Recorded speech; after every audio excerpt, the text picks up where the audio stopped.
podcast da Somos, nosso primeiro podcast, Pode ou Não Pode. E o nosso tema de hoje é TDAH e nutrição. E a gente chamou aqui uma convidada mais do que especial, Juliana Roma, que é mãe da Júlia, do Rodrigo e da Lia, que está na Somos com a gente já faz muito tempo.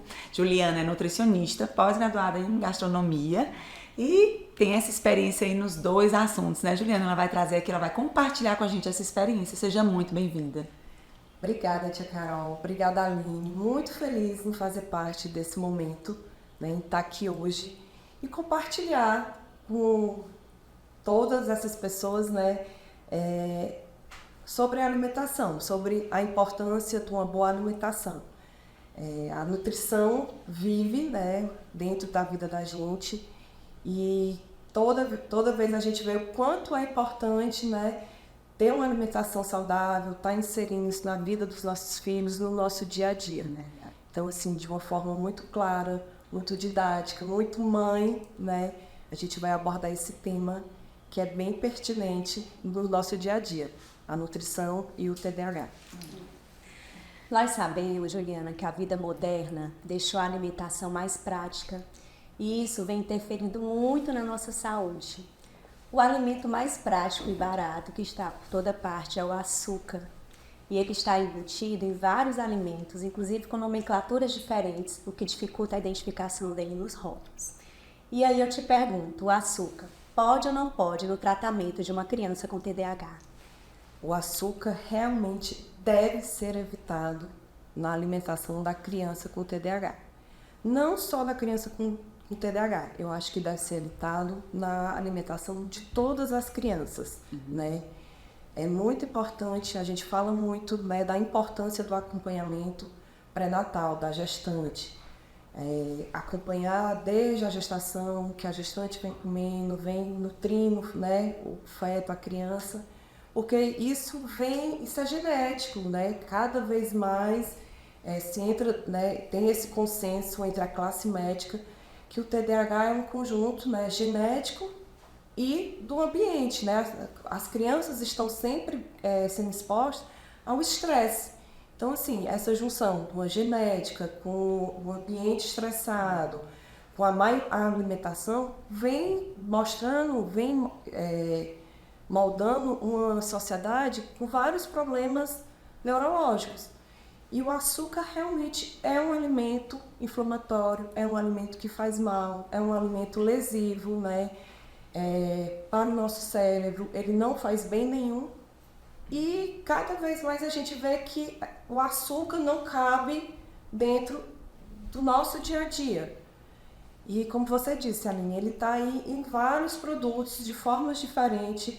A indústria alimentícia tem um marketing muito forte em cima dessa alimentação, em cima da alimentação da criança. São embalagens com personagens enfeitadas, coloridas, tudo muito atraente. Então, assim, você chega no supermercado com a criança, o que vai te atrair mais? O que é? Uma maçã ou um biscoito que tem um personagem que a criança adora? Então, assim, tem que ter muito cuidado, né? Também eu falo em restringir o açúcar na criança, porque a gente vê que o transtorno do déficit de atenção é diagnosticado muito na criança que já está numa idade escolar, né? Então essa criança já tem o contato com a alimentação, o paladar doce já foi inserido no dia a dia dela. Então chegar para uma criança dessa e falar, olha, a partir de hoje você não vai mais comer o bombom, você não vai mais comer o recheado, também vai gerar um transtorno, uma confusão, um estresse. Então, precisa ter um acompanhamento, né? Tratar o TDAH é um tratamento multidisciplinar, a gente sabe disso. Vem a parte comportamental, vem a parte neurológica, neurologista, psiquiatra. E é muito importante o papel da nutrição também dentro dessa mudança, né? Inserir uma rotina alimentar, os novos hábitos, mostrar novos alimentos para a criança, fazer as trocas inteligentes sem frustrar a criança, isso é muito importante. O alimento, né, é uma parte da nossa vida que traz emoções. Né? Através do alimento são geradas emoções, laços afetivos. A gente muito se reúne ao redor da mesa, no sábado, no domingo, com a família. Então, tem um carinho por um alimento que foi feito pela vovó, uma receita da mamãe, e o açúcar está ali. E eu não vou chegar para minha criança, para minha filha, no dia de domingo, e dizer assim, você não vai comer o pudim, porque o pudim tem açúcar e o açúcar você não pode. O que é que eu vou causar de estresse naquele momento para minha filha? Aquele momento de reunião, de confraternização, de socialização, vai gerar um trauma. Por quê? Porque a menina não pode. Então, assim, o açúcar deve ser evitado. Isso é de total acordo, eu acho que em todas as pessoas, em todas as classes, né, que estão envolvidas com a saúde. Mas tem que ser evitado de forma saudável. Então, cada vez mais, vê uma gravidinha, está fazendo um acompanhamento, tem uma nutricionista te acompanhando, olha o que tu está comendo, olha o que tu está nutrindo, né, a tua criança. Depois é muito importante a questão da reeducação alimentar, da introdução alimentar na vida da criança. Então, a gente sabe que a criança até os 23 meses não pode se ter o consumo, ter o contato de ser apresentado o paladar doce, o açúcar refinado, o carboidrato simples. Então, isso é muito importante. Então, ter esse acompanhamento desde a gestação, a introdução alimentar, tudo isso traz muitos benefícios para a criança que, quando chegar na idade escolar, tiver essa dificuldade, né, chegar a ser diagnosticada com o TDAH, ela vai passar por esse problema, né, por esse diagnóstico com maior facilidade. Né, porque ela vai ter acesso à comida de verdade, à fruta, ao legume, né, de uma forma mais saudável. E assim, Juliana, é sempre importante falar que na maioria das vezes é importante uma quantidade moderada daquele alimento no seu corpo para você ver o efeito positivo, né? Sim. Assim, a gente sabe que o cérebro de uma criança com TDAH, ele demanda mais energia. Então, provavelmente, ele vai precisar de um nível de glicose um pouquinho maior, mas na medida, né? Porque assim, se de repente você exagera nessa quantidade de glicose, o que acontece? Interfere na concentração. E aí, como você traz, a importância dessa equipe multidisciplinar para fazer o acompanhamento da criança. Isso. O açúcar, né, o nosso cérebro, exige 20% da nossa energia. Então, assim, se a gente for pensar, o açúcar seria ótimo, porque ele é a forma mais rápida e imediata de trazer essa energia. Mas não é. Né? Assim, a gente for colocar realmente, o açúcar traz, né, para a criança, para quem tem o diagnóstico de TDAH, ele é ainda mais não indicado devido aos picos glicêmicos, né? Então, a criança que come o açúcar, ela vai ter os picos glicêmicos. Então, assim, ela vai ter aquele momento de euforia muito rápido, né? Ela vai ter aquela concentração muito rápida, mas também tem uma queda muito rápida. Porque um carboidrato, é um açúcar de absorção rápida. Então, assim, tem que ter muito cuidado ao administrar, né, ao apresentar, oferecer até um carboidrato, um pão para a criança. Tem que ter sempre um joguinho de cintura, saber que o pãozinho tem sempre que ter um ovinho, um queijinho, uma proteína, para a gente diminuir esses picos glicêmicos, né, que é muito importante. E quem faz o uso da medicação sabe que, né, da medicação indicada para o transtorno do TDAH, sabe que a medicação retém muito o apetite, né? Que é um dos grandes desafios. Quem toma a medicação tem a diminuição do apetite. E aí, no desespero, o que é que a mãe faz? Quer dar porcaria porque a criança está deixando de comer, né? Então, assim, atentar uma lancheirazinha saudável, que tem uma proteína, tem um carboidrato, tem uma fibra, né? Pra gente, geralmente a criança que vai para o colégio usa a medicação antes de ir para a escola. Então, ela vai tem que ter esse cuidado de como é que eu vou dizer? De preparar um lanche adequado para aquele momento, no momento do pico da medicação, né? Que é uma coisa que eu senti muito no uso da medicação dentro de casa. A Lia deixou de lanchar na escola, né? Então, junto com a equipe que acompanha ela, a gente viu, realmente é na hora do pico da medicação, o apetite é diminuído, ela não tem interesse ali, ela não interessa ela, então ela não quer lanchar. Então, assim, tive que ter um cuidado maior, a gente tem que ter um cuidado maior e mais atento ao preparo da lancheira, né? Então, assim, tem toda essa questão também. Então, evita o açúcar, né?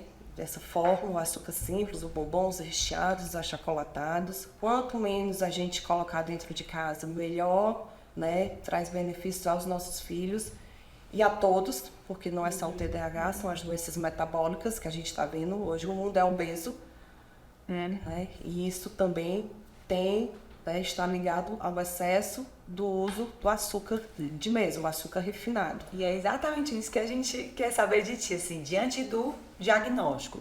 A Lia tem TDAH. O que foi que mudou na vida da família? O que é que repercutiu? Né, se a família toda gerou mudança? Porque a gente percebe, né, na nossa prática quão é importante quando a criança retira, de fato, tem essa diminuição do açúcar. Como isso surte efeito, sabe? E como foi essa tua vivência em casa? Vamos lá, falar desse diagnóstico, né? A Lia é aluna da tia Carol desde os 3 aninhos. E a tia Carol sempre, né, eu adoro, ela termina lá o atendimento, o áudio e vai pontuando, né, os lados positivos, os lados negativos, o que é que a gente precisa tentar melhorar. E a Lia começou a estudar na Adsums, ela ainda não tinha, né, não fazia parte da escola, né, ela frequentava só a salinha na cidade porque ela não podia... Por uma particularidade, né, a Lia pode ir para a escola. E aí, quando chegou realmente, né, a hora de ir para a escola, que ela foi liberada de entrar, veio todas né, esses parâmetros que a tia Carol pontuava muito, chegou de forma real, a primeira nota baixa. Né? Então, eu digo assim, foi onde a gente, não, tá na hora realmente de procurar ajuda, né, de um neurologista. Vamos em busca de entender o que é que estava acontecendo com a Lia. E aí, sempre Juliana, fui muito resistente ao diagnóstico. Eu acho que, por tudo que a gente já tinha passado com a Lia, né? Situa aí, pessoal, que tá ouvindo. A Lia passou por um transplante de medula, então, muito novinha. Então, ela, muito cedo, ela passou por esse tratamento e foi num ambiente muito estressante, né? Onde ela ficou longe da família, teve o isolamento. Então, assim, foram vários fatores ambientais, né, de emoções, que teve um estresse de vida para a Lia. E aí eu disse, não, já passei por muita coisa, eu acho que isso a gente nega, né, o diagnóstico. Eu digo assim, a pior fase é a negação do diagnóstico. E aí, com muita conversa, né, a tia Carol sempre muito pontual, olha, as dificuldades da Lia, isso. E eu vendo também pela escola. Resolvi ir para o médico, né, para o neurologista, e ele foi muito plausível. Ele disse assim, olha, Juliana, você tem 2 opções no momento. Ou você muda o hábito da família, a rotina da família, que não existia até então, ou você entra na medicação com a Lia. A Lia precisa da medicação para o TDAH. E eu disse assim, vamos tentar a primeira opção, né? Ainda resistente àquilo. E aí foi quando vem aquele tchum na cabeça da gente. Poxa, eu sou a responsável pelas compras de casa. O que é que eu estou levando para os meus filhos? Né? O que é que eu estou colocando dentro de casa? Como é o cardápio dos meus filhos? Uma nutricionista e a casa virada pelo avesso, né? Nutricionalmente errada. E aí foi muito importante, né? Eu digo assim, esse diagnóstico da Lia foi importante para toda a família, para todos. Porque aí eu disse assim, ó, dentro da minha casa tinha refrigerante ilimitado, tinha achocolatados, né, ilimitados, até voltando lá para casa da Lia. Devido ao transplante, a Lia precisou, durante uma fase da vida, fazer uso, ela só podia... Quanto mais industrializado o produto, melhor era para a Lia. Porque ela usava um imunossupressor e esse imunoprocessor baixava muito a imunidade da Lia. Então, assim, a Lia não podia comer uma fruta, porque a fruta podia ter ser contaminada e contaminar, né, a microbiota da Lia. A Lia não podia fazer uso de carne, legumes, nada fora de casa, tinha que ser tudo muito preparado, rigorosamente dentro de casa. Então, assim, ela teve na fase mais importante da vida dela, ela teve uma introdução alimentar muito bem feita, né? Ela mamou até os 3 meses. Depois dos 3 meses eu precisei sair para trabalhar. A Lia ficou na fórmula materna, né, do leite. Aos 6 meses a gente fez toda uma introdução alimentar, né? Tudo muito bem feito, até chegar 1 ano de vida. Que aí foi onde a Lia foi diagnosticada com o problema dela e a gente teve que partir para a talassemia, né, para o transplante para curar a talassemia.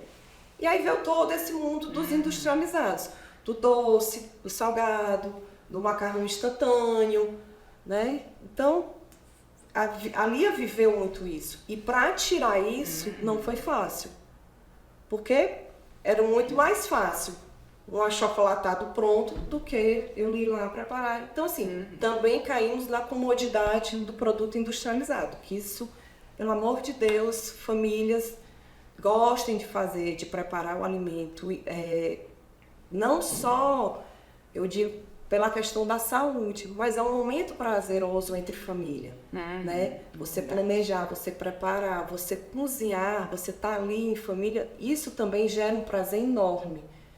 Você conversa sobre o dia a dia, você consegue conversar com seus filhos. É um momento de prazer, né? A gente vive isso muito em torno da comida, né? Esses momentos de emoções, os momentos afetivos. E aí quando eu parei, que aí eu disse assim, não, tem que mudar. As coisas aqui em casa não dá para ficar do jeito que estão. A gente precisa se reorganizar como família, né? Eu preciso botar a nutricionista que tem dentro de mim para trabalhar e mudar. E aí foi feita uma mudança, né? O achocolatado saiu de cena, o suco de caixinha saiu de cena, a laranja chegou dentro de casa, né? Porque era uma fruta de casca grossa, então a Lia podia. O limão chegou dentro de casa, o mel. Aí eu disse, como é que eu vou adoçar um suco de limão? Vou oferecer um suco azedo para a menina? Não posso. Aí chegou o mel, né? Uma forma mais saudável da gente adoçar as comidas. Também tem que ter muito cuidado no uso, não pode exceder. Mas entre o açúcar refinado, o mel, o açúcar demerara, o açúcar de coco, são as melhores opções. E aí fui trazendo de forma leve, né? Os mais velhos e o pai com alguma resistência nesse processo de mudança. Hoje eu vou dizer para você, ainda não é 100%, mas já é 98%, né? Então, é muita coisa. É muita coisa. É ótimo. É muita coisa, sabe? Os alimentos ultraprocessados, presunto, salsicha, esquece, sabe? São os primeiros. São os primeiros, a gente corta, aqueles não tem. E essa apresentação, essa introdução, né, de mostrar a Lia os novos sabores, as frutas, a tangerina, sabe? Ela adora aquela tangerinazinha pequenininha. E aí, através do alimento, eu também fui conseguindo trabalhar outras habilidades na Lia, que era a motora. Né? A Lia tinha uma dificuldade muito grande com tesoura. É muito perreada. E eu sentava com ela e dizia, vamos abrir uma tangerina. Né? E ensinava ela a abrir a tangerina. Aquilo foi um momento prazeroso para ela, que para mim era impossível, porque eu sempre dizia assim, eu tenho que sair para trabalhar, eu tenho que estar trabalhando. E nesse puxão de orelha, eu disse assim, só quem pode fazer isso pela minha filha sou eu, né? Se eu quero evitar a medicação, se eu não quero entrar na medicação, só quem pode fazer isso por ela sou eu. E aí a gente foi mudando aos pouquinhos toda essa forma. Ter um horário de se alimentar, nada, quero passar o dia todo, quero açaí. E o açaí é ótimo, mas o açaí não pode ser toda hora. Né? Então, assim, foi criado um hábito, foi criado um cardápio, né? De forma muito, muito tranquila, a gente vem introduzindo, vem apresentando novos alimentos à Lia. E a família toda ganha Que com bom, isso, né? né? Respirou A gente aí, está vendo aí ganhos. uma melhora nos irmãos e no pai, que eu digo que é a minha maior resistência. Eu acho que quem tá ouvindo deve estar dizendo, ai, concordo, é isso mesmo, é por aí, né? Estudos revelam que o intestino, eles têm forte influência nas nossas emoções, no nosso sono, no nosso comportamento. E hoje se escuta muito falar que o intestino é o nosso segundo cérebro. Por quê, Juliana? Sim, o nosso intestino realmente é o nosso segundo cérebro.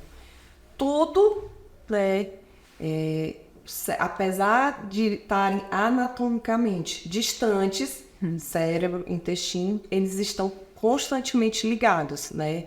É uma mão de via dupla que a gente chama. Tudo que acontece no intestino, no nosso cérebro é comunicado, e tudo que acontece no nosso cérebro, o nosso intestino. Então, assim, existe essa mão dupla intestino-cérebro.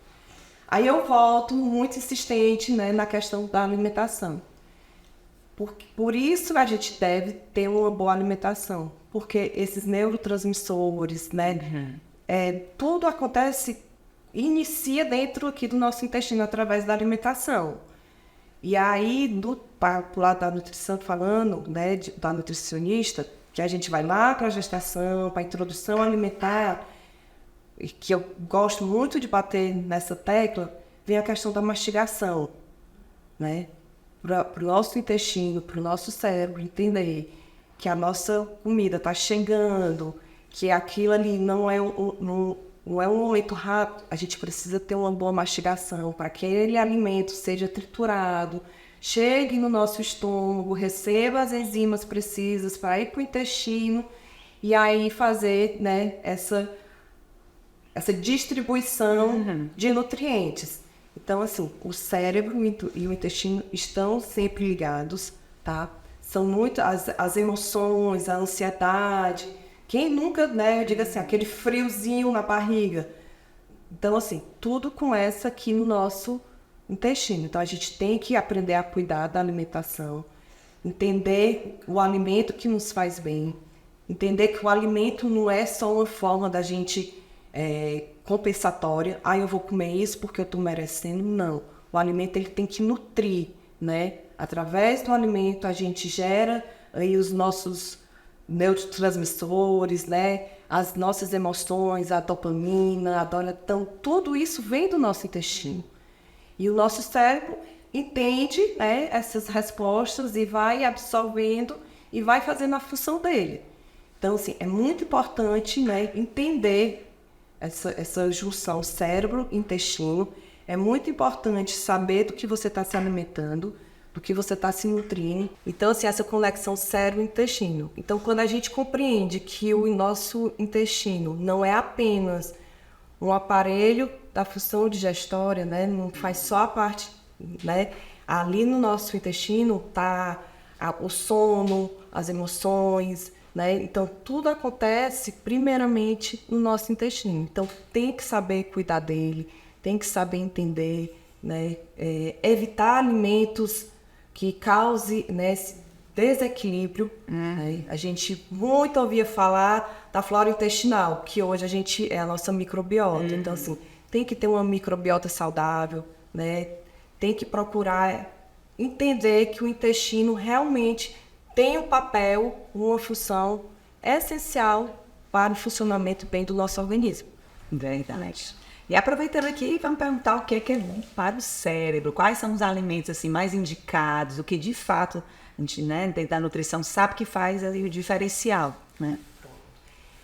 Eu digo tudo em equilíbrio faz muito bem. Né? Verdade. Mas existem alimentos e alimentos. A proteína, né, é um excelente alimento, né, um macronutriente muito importante para a formação das nossas crianças, né, para a concentração.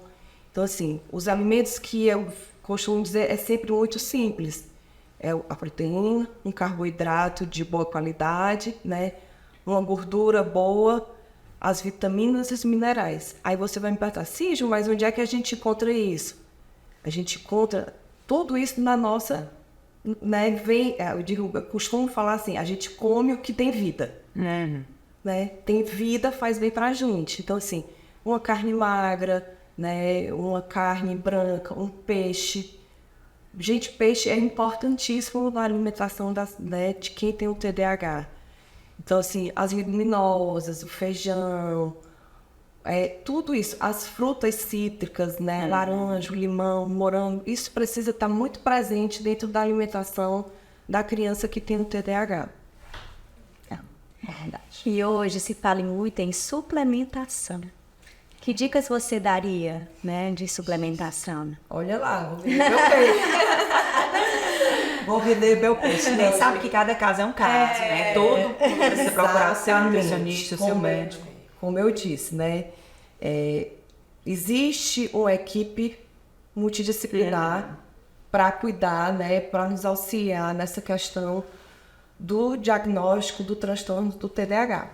Então, é muito importante você entender, né? Foi como eu fiz. Eu procurei entender a alimentação da minha filha, ver onde era que estavam as falhas, onde ela não conseguia, né, absorver um nutriente mais importante.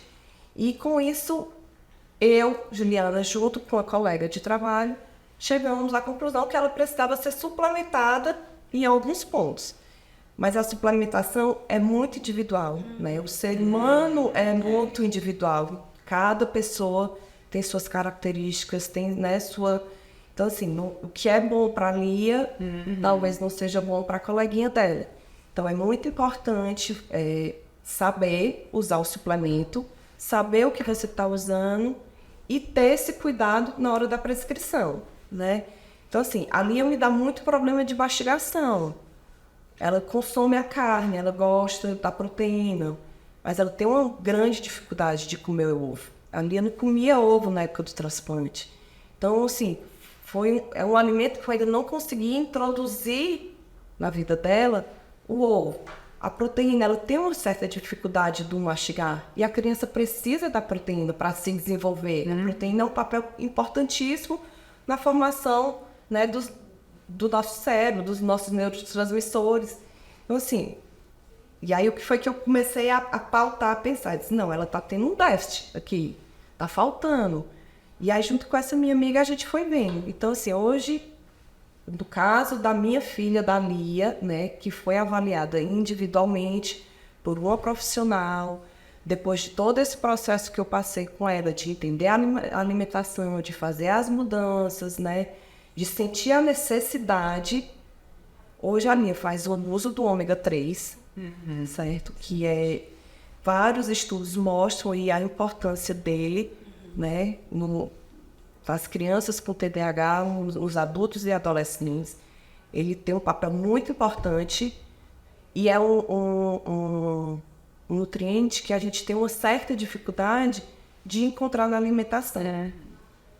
Então, ali hoje faz o uso do ômega, faz o uso do magnésio, certo? O magnésio com relaxante muscular. Então, assim, essa hiperatividade dela, o sono, né? A gente, na nossa casa, a gente não tem o hábito de dormir cedo, porque o Rodrigo chega tarde do trabalho. Então, se a Lia dormir no horário proposto para ela dormir, ela vai passar a semana sem encontrar com o pai.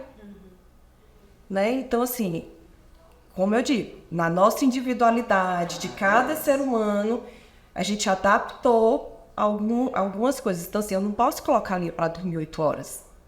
Porque ela não vai encontrar com o pai, ela não vai ter o convívio com o pai. Então, assim, a Lia dorme um pouco mais tarde. Então, ela faz uso do magnésio para essa questão do relaxamento. E aí, é uma polêmica, né? Assim, o achocolatado que ela tomava de caixinha, uma vez por dia, a Lia faz a introdução, né? A Lia faz o uso de uma proteína. Isso muito avaliado, com muito cuidado, com o pediatra, comigo e com a minha colega. Então, assim, o que eu falei aqui é excelente para minha filha, porque foram as necessidades que através dos exames, né, da rotina dela, do dia a dia, a gente sentiu a necessidade de suplementar. Mas a suplementação tem que ser feita com a ajuda de um profissional habilitado, tá? Tem que ser prescrita, tem que ser avaliada, tem que ser reavaliada. Tanto para o adulto e principalmente para a criança. Eu poderia chegar aqui para vocês e vender esse não suplemento, porque eu trabalho com isso. Sim. Mas é igual a medicação. Você tem que ponderar, você tem que saber entender a necessidade de usar. E hoje ela faz o uso dessa suplementação e a gente tem visto, né, os ganhos, né, a melhoria da Lia diariamente. Tanto com a medicação, né, do TDAH e com a suplementação. Mas não existe a fórmula mágica. Não existe. É dizer assim, a medicação e a suplementação fazem o papel delas? Fazem. Mas teve toda uma mudança, teve toda uma rotina, teve todo um hábito alimentar modificado, teve todo um ambiente preparado para receber a medicação e a suplementação. Então, é importante, assim, ressaltar isso, que cada caso é um caso, Cada né? caso. E, por exemplo, você traz aí magnésio. Magnésio tem vários tipos de magnésio. Qual o magnésio que a Lia usa é uma coisa, o outro, né, tem o de malato, tem o treonato. Então, assim, tem que pesquisar, tem que procurar um profissional para, de fato, saber o que cada um precisa, né? Interessante. Essa questão aí né, de você ter esse cuidado, só abrir aqui um parênteses. Na época do transplante da Lia, do diagnóstico, a gente teve um contato com um profissional que não entendia um pouco o que era a talassemia, né? E aí ele olhou o exame da Lia e disse assim, olha, ela precisa fazer uma suplementação com ferro. Porque no exame, ele não conseguiu entender no exame qual era, né? E aí passou uma suplementação de ferro. O Rodrigo muito atento, porque a gente vive disso, né? Então, assim, a gente sabe o que o ferro poderia causar para a Lia naquele momento. O pai tinha talassemia, então a Lia poderia ter a talassemia. E aí ele disse, não, ninguém vai fazer nada agora. Vão procurar a ajuda de outro profissional, vamos tentar entender esse exame e depois disso é que a gente vai ver o que vai ser necessário. E talvez se eu tivesse feito naquele momento a reposição de ferro na Lia, hoje ela não estaria aqui. Porque o coração dela ia ter uma sobrecarga, né, com o ferro e talvez não é que importante. Então, assim, é muito bom ressaltar isso. Toda e qualquer suplementação, medicação, precisa ter um acompanhamento, sabe? Não existe restrições de chegar numa loja de suplemento e você comprar o suplemento. Aí cabe a loja, cabe quem está trabalhando, né? Tentar entender um pouco a tua necessidade. Então, é assim com o paciente com TDAH, é assim, né, com quem quer mudar de vida, ter hábitos mais saudáveis, ter toda uma equipe para te acompanhar, né, de profissionais habilitados, tentar entender teu corpo e mudar a tua alimentação, né, porque a fórmula mágica não existe para nada na vida, para nada. Tudo a gente tem que suar, batalhar e buscar entender, né. Então, espero ter ajudado. Foi ótimo. Deixa eu falar assim, fechar com chave de ouro, a gente abriu com essa chave de ouro, né? Literalmente. É muito importante, né, essa comunicação da alimentação nos dias de hoje, sabe? Eu acho que quanto mais chegar nas casas das pessoas, né, nas crianças, nos adolescentes, a importância de uma boa alimentação, a gente consegue mudar aí muitos diagnósticos, né? A gente sabe que só com a alimentação a gente não muda, né? O TDAH, vários estudos mostram, mas a gente consegue diminuir muitos sintomas, né? Consegue diminuir, né, os prejuízos causados por esse transtorno nas nossas crianças.